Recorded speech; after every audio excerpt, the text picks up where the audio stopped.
Hello beautiful people, welcome to my channel, Mind Your Mental Matters. If it is not your first time here, welcome back, and if it is, welcome to the family. Make sure you hit that subscribe button so you never miss a chance to mind your mental matters. I am Yvette, and in this video I will be talking about children's mental health, because according to the World Health Organization, a suicide occurs every 40 seconds of every single day. A suicide attempt is made every 3 seconds. In South Africa, around 60% of people who commit suicide are depressed. In South Africa, around 8% of all deaths are from suicide. And that's only deaths that have been reported by hospitals. The real figure is much higher. Now, some of those 8% are children. The South African Depression and Anxiety group called SADAG said that the youngest person to commit suicide in the country was a 6-year-old boy who hanged himself in a school bathroom in Limpopo.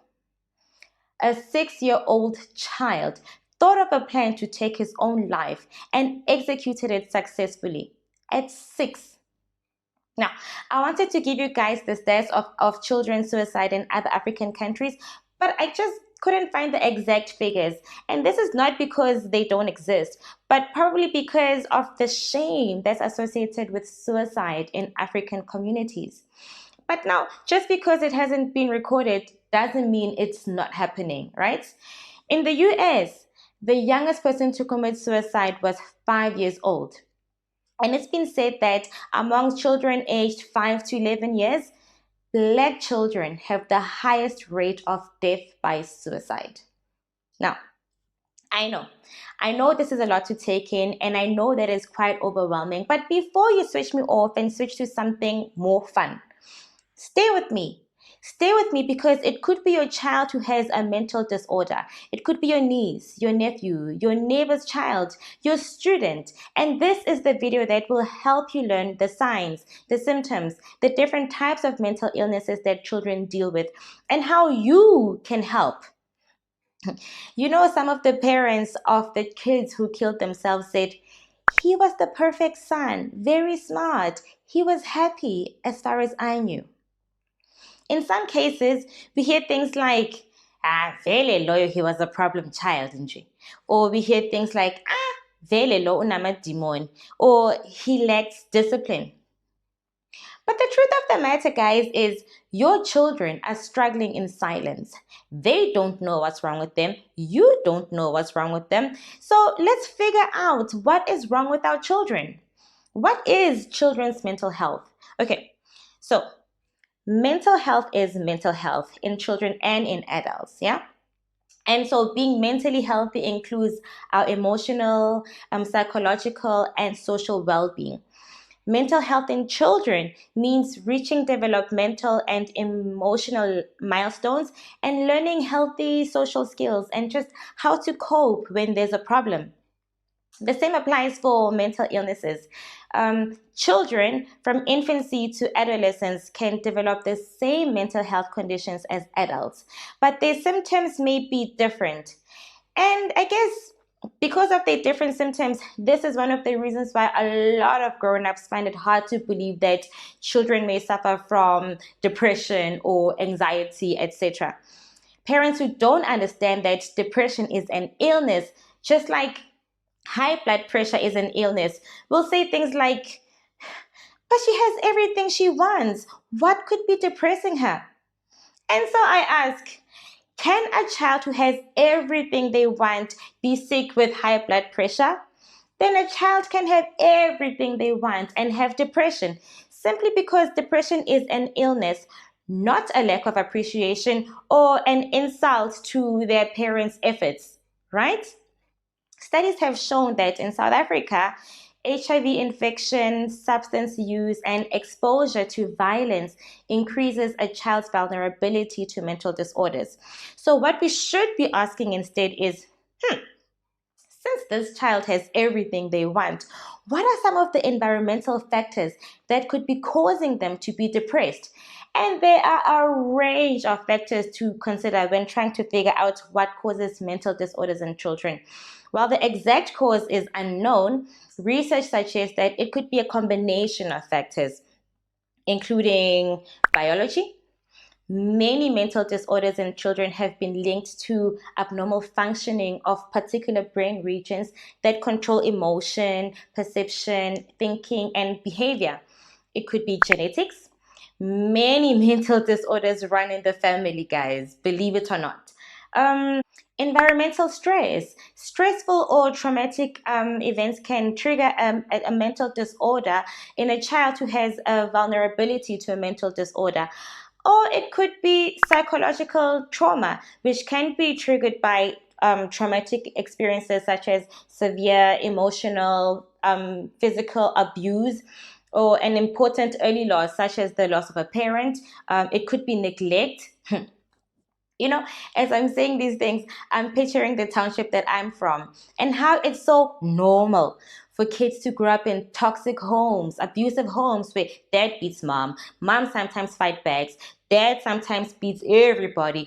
And at the end of it all, grandma says to mom, Ish, mntanam, emshadweni kuyabekezelwa. In marriage, you have to hold on and be strong.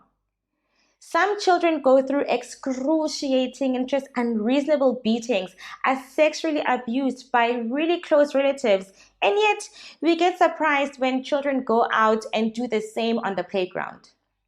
Or even worse, we expect them to excel at school and go on as though nothing is wrong. But how? How does a 6-year-old focus and do well at school when all they're thinking about is, ish, after school, uncle is gonna ask me to play that game with him, and if I tell mom, I'll probably get into so much trouble. How do we expect that child to focus? You think about that. Now, we know what could potentially cause mental disorders in children. Let's look at some of the most common types of mental disorders that occur or that children experience. And these could include anxiety disorders. You guys can check out my video that explores anxiety disorders in detail. It could be attention deficit hyperactivity disorder, which is known as ADHD, autism disorders, schizophrenia, bipolar disorders, eating disorders like anorexia, bulimia, or binge eating, disruptive behavior disorders. And these are just some of the common ones. I'll do a separate video on each of these disorders, particularly in relation to children, just so we can explore the different signs and symptoms and the treatments for each one. Now, granted, identifying mental disorders in children can be quite tricky for parents and mental health care providers simply because children experience many physical, mental, and emotional changes as they grow. They are in the process of learning who they are, how to cope with, adapt, and just relate to others in their world. And that's why you hear most parents saying, uphethwe stage, or it's just a phase. And so, for these reasons, any diagnosis of mental disorder must consider how well a child functions at home, at school, within the family, with friends, as well as with the child's age and symptoms. It's not enough to say, you, Maria's Marasekaya, all right, or no, when she's at school, she's okay. It is not enough. Yeah? So, some of the signs to look out for would be if your child shows excessive worrying and stress, that it may affect their ability to function normally. Your child is extremely hyperactive, more than intanga zakhe or his age mates. Your child displays extreme aggression or disobedience. There are behavioral problems at daycare or preschool, prolonged periods of sadness. If your child's performance at school suddenly decreases, or just prolonged periods of separation anxiety, withdrawal from close friends and family, if they threaten to run away from home or they actually do run away from home, sudden changes in weight, or now suddenly they're just too much, they're worried about weight gain, self-harming such as cutting, intentionally hurting or killing animals, talking or writing about harming themselves or others, damaging property, or just setting things on fire, or just other destructive behavior. Hallucinations, which include seeing or hearing things that are just not there. Abo imaginary friends out of control, Like I said, the tricky part is in separating which part of this is just a phase and when is it time to actually seek help, which is why parents have to be actively involved in raising and knowing their children. Now, how can you as a parent help your child? Get a professional diagnosis. This is an essential step that will help your child get back on track and get the help that they need. Learn about the mental health condition so you know what kind of support they need, and show and express your love and support for them. Find out what's the best way in which you can deal with their difficult behavior and how you can interact with them in a positive and supportive way, instead of just shouting at them and losing your temper and comparing them to, why don't I find no temper? Why aren't you like so and so? Maybe because so and so does not have that mental disorder. Maybe because temper is temper, and your child is an individual who is suffering from a unique mental condition. Right?